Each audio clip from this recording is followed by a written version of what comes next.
Everyone, chill!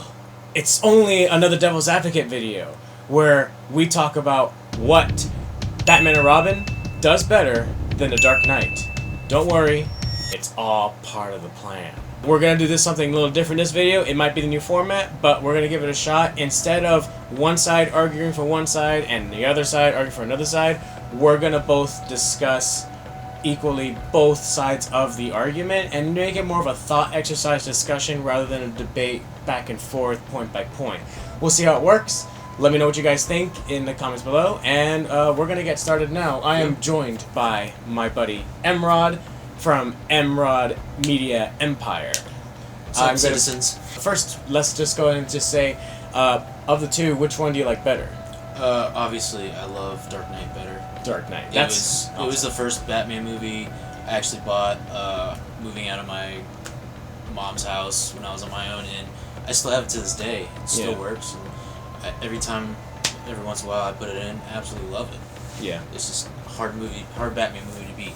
Yeah, it's a classic, that's for sure, and it's definitely one of my favorite movies too. Top 5 very easily of all movies. Yes. And especially in Batman movies, it's one of my favorite Batman movies. As of shooting, I'm 2 weeks away from seeing the new Joker movie with Joaquin Phoenix. Yeah, me too. I haven't seen it yet, so yeah, we should see it together. Don't comment any spoilers. don't tell me if it's been any better, but before that, I will say that that's still the best Joker. Oh yes. Heath Ledger is definitely the best Joker performance I've ever seen. We'll see what Joaquin Phoenix does. First point we're going to talk about is Batman and Robin had better star power than The Dark Knight. And what I mean by that is the stars that they had playing in the movie, as well as like how big those stars were, was a little bit more prominent in Batman and Robin than The Dark Knight. Yeah, I mean, you could go either way on that, because for me, I feel like, especially on The Dark Knight, I feel like, yeah, Christian Bale was definitely, as most people said, the best Batman so far, and he was pretty good. Heath Ledger, obviously, the best Joker. And he was a controversial pick for Joker. Very controversial. And, in the same way Robert Pattinson now is a controversial for Batman. Yes, yeah. like the Heath Ledger proved us wrong. Proved us wrong, and I would dare to say even the other characters in the movie, like, definitely Morgan Freeman, and basically in any movies. And I think Morgan Freeman was probably the biggest star in The Dark Knight. Yeah, I would agree with that, actually. Yeah. I think Morgan Freeman and Heath Ledger and Michael Caine, I think, were like the biggest stars that were playing it. And as far as I can tell who the actors were. I mean, no offense to the other ones, but I don't think Christian Bale. He didn't have as much star power, like compared to Morgan Freeman, or Michael Caine, because they've been around for a while and they made great movies. Gary Oldman. Gary Oldman, actually, me personally, I think Gary Oldman is a really great actor. He's a really great method actor because he's done numerous roles. Dark Knight has 3 method actors. I never thought of that. Heath Ledger, Christian Bale, and Gary Oldman are in your movie? Like, holy cow. Like, come on. Nolan. Mind blown. Nolan. Nolan, pump the brakes. Man. Batman and Robin, the biggest star they had was, especially at the time, Arnold Schwarzenegger. Yeah. Terminator. You know how big he was? He was the first name on the opening credits. Before George Clooney. The guy playing Batman. He's the villain. You give the villain the title, the intro. Holy cow! Obviously, Uma Thurman, who was big at the time too. Yeah, she was. Kill Bill herself. Kill Bill. Alicia Silverstone, who not so much now, but back then she was a big hit. Big star, big one. I mean, right now we're just clueless to what she's doing now. So. Yeah, I don't know what she's doing. Clue. I mean, that's what she's best known for. Is that what you were saving earlier? Yeah, that's what I was doing. That's funny. Full of puns. Good, true to the Batman and Robin. Well, I mean, obviously, because you have Arnold Schwarzenegger. He's the king of puns. Seriously, especially every movie, he's punning around, and we just love him for it. Yeah, this is a good transition into the next point, that the Batman and Robin movie has better humor, and better and like a more palatable tone for a general audience than Dark Knight. And that's what the people most complained about. I can understand why, because it's like, okay, you came off of, Batman and Batman Returns, and it was darker, and it's more, because, Tim Burton just made it that way, and it was awesome. It's true to the comics, but then, I don't know what Joel Schumacher was doing. But I think he wanted to He was a man ahead of his time. He was a man ahead of his time. I'll give him that. I think Batman and Robin came out too soon. Yeah. Too soon and too close to the Dark Tim Burton movie. Yeah, I agree with that. I feel like it was more like a throwback to the old Batman series where it was kind of campy, kind of corny, and kind of mixed it in with some seriousness. Because there is some seriousness in Batman and Robin. Yeah, especially when you touch on like his wife or Alfred's having the same disease. What they call it, the McGregor's. Yeah, McGregor's disease, not Ewan. McGregor. Yeah, not Ewan McGregor, or not the fighter. Not the fighter. The movie had serious tones, just as much as any other movie would if they wanted to be, but it had more goofiness to it that made it hard to take the movie seriously. It was something that fans pushed back on because they wanted the Dark Knight. They didn't want Adam West Batman again after just getting away from that. This is genuinely a fun movie to watch, and Dark Knight is not that. Dark Knight is not fun to watch in a general audience sense. You compare the two villains. You compare Heath Ledger's Joker with Arnold's Freeze. Yeah. Obviously, Arnold went over the top like he always does, and he's funny in that. Heath Ledger had, like, I'm not saying he wasn't funny, but he had more of a dark kind of humor. He was funny, but in a different way. But he was disturbed. Like, the character was disturbed, and you didn't get that ha-ha out of it. Yeah. It was just more like you're just blown away. It's almost like nervous laughter, like, oh my goodness. Especially because everyone's thinking about his performance, too. Especially after his death, thinking about his performance. Like, what a great performance. Yeah. Man.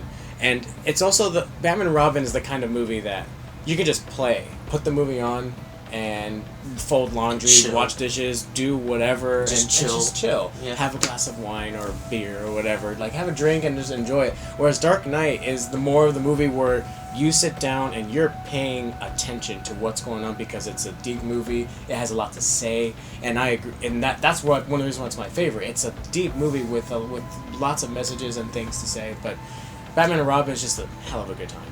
Yeah, I agree. Next point, I think these are the next 2 points I can say. It's the set design and costume design. When you look at The Dark Knight, and much to its credit, I'm not faulting it, but I'm crediting them with realism. It's very realistic. Costuming, even like Joker and Batman, they had good comic-looking costumes in the Batman and Joker, not the expense of being realistic. And they were amazing costumes, best costumes that you can get out of a realistic Batman movie. But that's pretty much where all the creative costume design ends. Because after that, you have Batman and Robin's costume design. Yeah. Say what you will about the Even though metal. they had the nipples, they did have the... And the butts. The butts, too. I didn't want to think about the butts. I feel like that's worse than the nipples. But I mean, the way the costumes were designed, they did look really amazing. And like, those look straight out of a comic book. Yeah, straight out of a comic book. And I remember, like, when I was a kid, I remember just seeing those action figures. They looked really cool. Those probably sold more toys than... Yeah. Not that it was a Dark Knight's mission, but like that felt like comic books. It felt like you were reaching... Like, the panels came to life in their costuming. Yeah, not only that, their costuming, but the Batmobile. Like, I love Batman's, like, Batmobile / his Batbike. But Batman and Robin, I think that's, like, one of the top 3 Batmobiles I've seen that looks just amazing. You know, with, like, it had, like, that nuclear reactor in front. Yeah. Light show. It just looks cool. Yeah, it wasn't some plain tank. No. Yeah. I mean, tanks are cool, but... Yeah! But it had that sleek... It had that sleek, cool design, and I know we're just making a lot of ice puns because it's Batman and Robin, but... Well, speaking of ice, like Dr. Freeze, he had a very cool costume too. it was quite chilling to see. Yeah, the thought that they put into all the costuming, especially in Dr. Freeze, and Uma Thurman's Poison Ivy, she had about 6 costume changes in that movie. Yeah, all her costume was like, wow, like she had all these colors and all this flair to her. It makes sense because it's like, well, she's playing Mother Nature, quote unquote, and Yeah. she has all these plants, which I think she lacked. In that movie, there was a lacking of that, which I wish I could have saw more of. Like when the plant ate her, like I felt like that was Ate her. that was the most poison ivy scene Yeah. that you had because she had a plant that was alive and actively participating in her struggle against the bat. Yeah, but I mean, she did have the one true poison ivy costume when she first appeared in the auction. Magically. Yeah. Magically, yeah. Yes. And the set designs too, because Gotham City, again, to its credit, it was a believable Gotham City with slums and alleys and tall buildings. However, but Gotham City and Batman and Robin felt more like it came out of a comic book. Mm-hmm. It did. And just to touch on like the ending scene, close to the ending when Batman's trying to get to the Joker, it reminded me a lot of the original Batman, like going up the clock tower bell. Yeah. It's like he's going up the tall building to face off with the Joker. It just brought memories like that. Jack Nicholson was a good Joker too. But yeah. It did seem like the sets on Dark Knight were more. It looked like a real city, versus Batman and Robin. It did look like a city plus. Flair, like the Renaissance was reborn or something like that. Yeah, it was kind of a good mixture of both, whereas The Dark Knight was full-on realism. The set appeal, like, it sets the mood for the movie, like how you said The Dark Knight just draws you in because it's real serious and it can be depressing. I mean, that's how it looked, but Batman and Robin was meant to be goofy, it was meant to be lively, and the sets of Batman and Robin were dark too. Like I feel like most of the movie took place at nighttime when they went out in Gotham City, like they should. It didn't do like Adam West, where in the middle of the day he's going out and fighting crime. Yeah, Batman nowadays only comes out at night. Yeah, I think the final point we can touch on before we close this out is the differences between the two movies when it comes to Alfred. Yes. Because I feel like you could argue that the Alfred in Batman and Robin was a better Alfred in many aspects than Michael Caine's, who was still an amazing performance, but I feel like what the purpose Alfred served in Batman and Robin was more fulfilling than Dark Knight. They're all awesome Alfreds. Don't get us wrong. I think it's really hard to screw up Alfred. It is. I feel like all the Alfreds that ever came on screen portrayed very well. Yeah, but I feel like this Alfred is the one who it feels like he's like closer to Bruce Wayne. Mm-hmm. Not to say that any of them aren't, but it just you see of all of them, he seems the closest to both personally as a father figure and as part of the team of the Batman team. And you see this in this film. I mean, you see it, and you see how much Bruce loves him when he's dying, and vice versa. So. Yeah, I think a good pushback to mention is that Michael Caine's Alfred in The Dark Knight was a protective father, much like the Batman and Robin one. Like, when it came to the letter from Rachel, like, he made a judgment call after reading the letter, gives it to Bruce, then takes it away, and then when he's not ready for it yet, and then again comes to a point in the movie where he is never going to be ready to read this letter. He cannot read this letter, so he burns the letter. Like, he's looking out for Bruce and what Bruce needs, and he's also cautioning him throughout the movie, know your limits and be careful. And he shares wisdom like the old Alfred, and he definitely seems to care a lot about Bruce, and in many aspects probably more so than the Batman and Robin one, where he is selfishly keeping the sickness to himself and not telling Bruce and not letting Bruce care for him and stuff. Yeah. Character development is always like something that I look for, especially in the characters that people might think they're minor, but they're not really minor. Alfred in Batman and Robin, he has this role that's more active. He programmed his brain into the dang bat computer.